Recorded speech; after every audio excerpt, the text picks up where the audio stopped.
ሰላም ጤና ይስጥልኝ እንደምን አላችሁ ውድ የልግዳ ቤተሰቦች በያላችሁበት ሰላማችሁ ይብዛ እያልኩኝ አዲስ ከሆናችሁ ሰብስክራይብ እና ሼር በማድረግ ቤተሰብ እንድትሆኑ እየጋበዝኩኝ ነገ የአውሮፓ ሊግ ወደ ግማሽ ፍጻሜ ለማለፍ አራት ወሳኝ መርሃ ግብሮች ይደረጋሉ።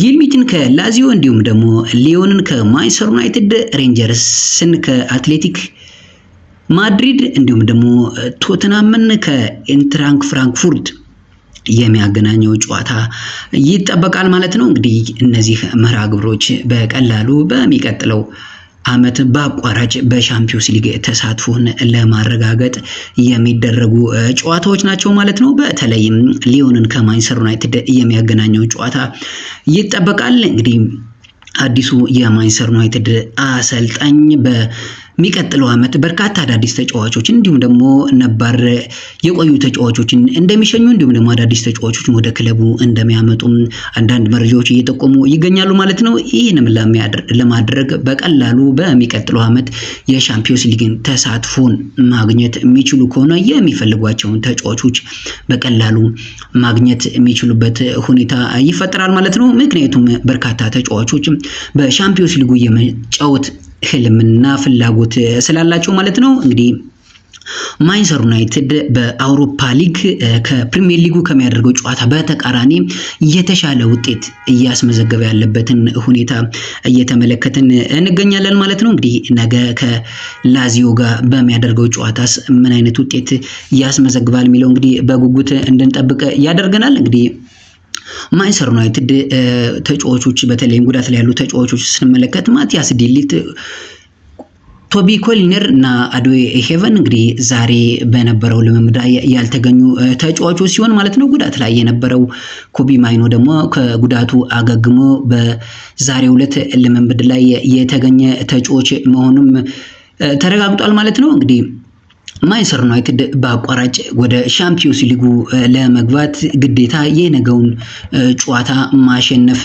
አለበት ማለት ነው። እንግዲህ ወደ ሊዮን ፈረንሳይ ያቀኑትን የማንቸስተር ዩናይትድ ተጫዋቾች ስንመለከት ግብ ጠባቂ አንድሬ ኦናና፣ አልተልባይንደርና ሂተን እንዲሁም ደግሞ ተከላካዮቹን ስንመለከት አማስ ዳሎት፣ ዶርጉ ካሶንስ፣ ኩንኪ፣ ሊንዶልፍ፣ ማጉዌርና ማዝራዊ ሾው እንዲሁም ደግሞ ዩሮ ወደ ቦታው ያቀኑ የተከላካይ ስፍራ ተጫዋቾች ሲሆኑ አማካዮችን ደግሞ ስንመለከት ባለፈው በማንቸስተር ሲቲ ጨዋታ ላይ ድንቅ የነበረው ካስሜሮ፣ ኤሪክሰን፣ ብሩኖ ማይኖ፣ ሞርሃውስ፣ ማውንትና ኡጋርቴ እንዲሁም ደግሞ አጥቂዎችን ደግሞ ስንመለከት ጋርናቾ፣ ሆሊውድ እና ዘርኪዚ ወደ ቦታው እያቀኑ ተጫዋቾች ናቸው ማለት ነው። እንግዲህ ነገ ማንቸስተር ዩናይትድ ከላዚዮ ጋር ወሳኝ የሚባል ጨዋታ ያደርጋል ማለት ነው። እንግዲህ የሁለቱን ክለቦች እርስ በርስ ግንኙነት ካሁን በፊት ስንመለከት ማለት ነው እንግዲህ ሊዮን ማንቸስተር ዩናይትድን አሸንፎት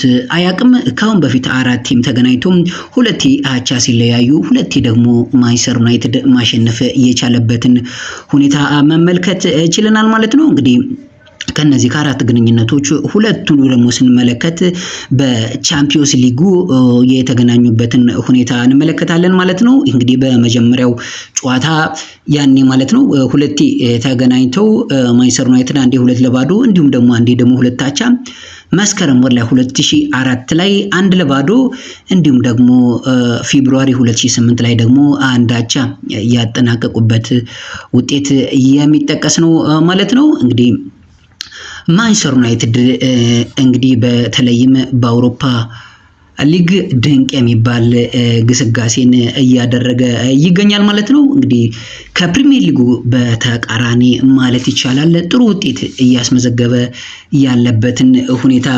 እየተመለከትን እንገኛለን ማለት ነው። እንግዲህ ነገስ ወደ ፈረንሳይ ሊዮን ስቴዲየም በማቅናት ምን አይነት ውጤት እያስመዘግባል የሚለው እንግዲህ በጉጉት እንድንጠብቀን የሚያደርግ ነው ማለት ነው። እንግዲህ ማንቸስተር ዩናይትድ በአቋራጭ ማለት ይቻላል የሚቀጥለው ዓመት የሻምፒዮንስ ሊጉን ተሳትፎ ለማረጋገጥ እጅግ ወሳኝ የሆነ መርሃ ግብር በነገው ዕለት ያደርጋል ማለት ነው። ባለፈው ሳምንት በላንክሻር ደርቢ ከማንቸስተር ሲቲ ጋር ጨዋታ በማድረግ ጥሩ የሚባል እንቅስቃሴ መመልከት ብንችልም ጎል ግን ማስቆጠር ያልቻሉበትን በርካታ ሁኔታዎች ተመልክተን በርካታ የጎል እድሎችን መፍጠር ችለዋል። ነገር ግን የአጥቂ ችግር አሁንም በክለቡ እንዳለ ግን በባለፈው ጨዋታ መመልከት የቻልንበትን ሁኔታ ማየት ችለናል ማለት ነው። እንግዲህ ነገስ ከሊዮን ጋር ምን አይነት ውጤት ያስመዘግባል የሚለው በጉጉት የስፖርት ቤተሰቡ የሚጠብቀው ጨዋታ ሲሆን ሌላው እንግዲህ የእንግሊዝን ቶትናምን ከኢንትራንክ ፍራንክፉርት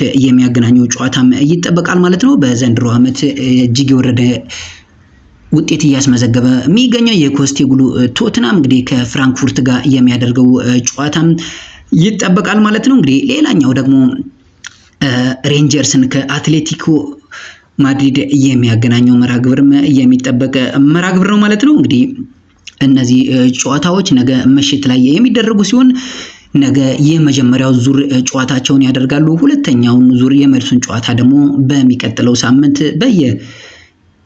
ሜዳቸው የሚያደርጉ ይሆናል ማለት ነው። እንግዲህ እነዚህ ጨዋታዎች ምን አይነት ውጤት ይመዘገብባቸዋል የሚለውን ከጨዋታው እንግዲህ የምንመለከት ይሆናል ማለት ነው።